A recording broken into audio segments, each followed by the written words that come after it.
Just wanted to make a video really quick of something that I had been studying. I was studying Genesis 32, and we've all heard the story. Whether we know the chapter and the verse is another story, but we've heard the story of Jacob wrestling with God. So Jacob is wrestling with God, but what stood out more to me was that Jacob is getting ready to meet up with Esau. Now Esau has big beef with Jacob. There, and Jacob knows it. So Jacob is under the impression that when he meets up with Esau, Esau's going to destroy him and everything that he has. So he sends out his groups.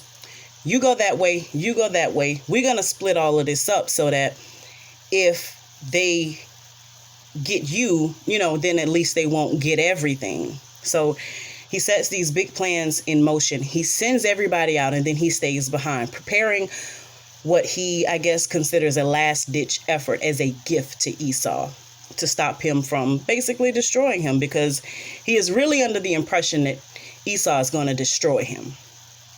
So he stays back as his people go out ahead. And as he stays back, that's when he wrestles with God. Now, once he actually goes out and he's prepared his gift and he actually meets up with Esau, Jacob's mind is blown because Esau is so happy to see him. He's rejoicing. Like, it blows Jacob, and Jacob is really like pleading, like, hey, let me do something for you. But with all of that said, this reminds me of how in real life we tend to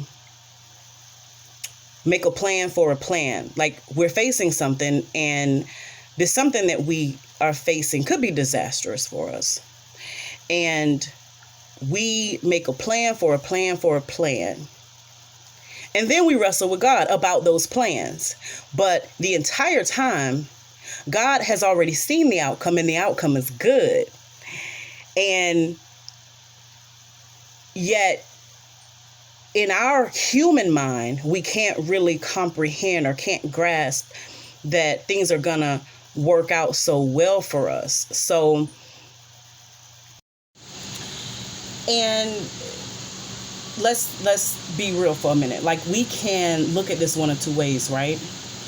Either God had already and was going to bless Jacob anyway, or when he wrestled with God, when Jacob says, I won't let go until you bless my soul, God blessed him, right?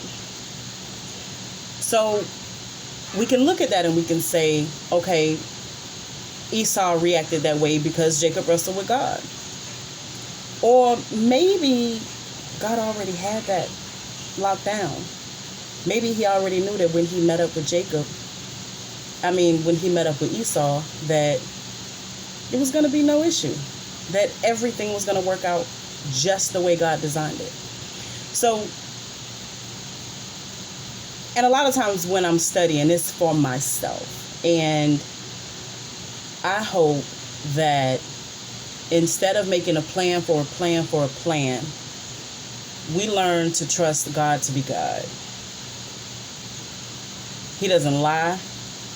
He doesn't deceive. And he always comes through. So trust him to be God, and know that he's not letting you down.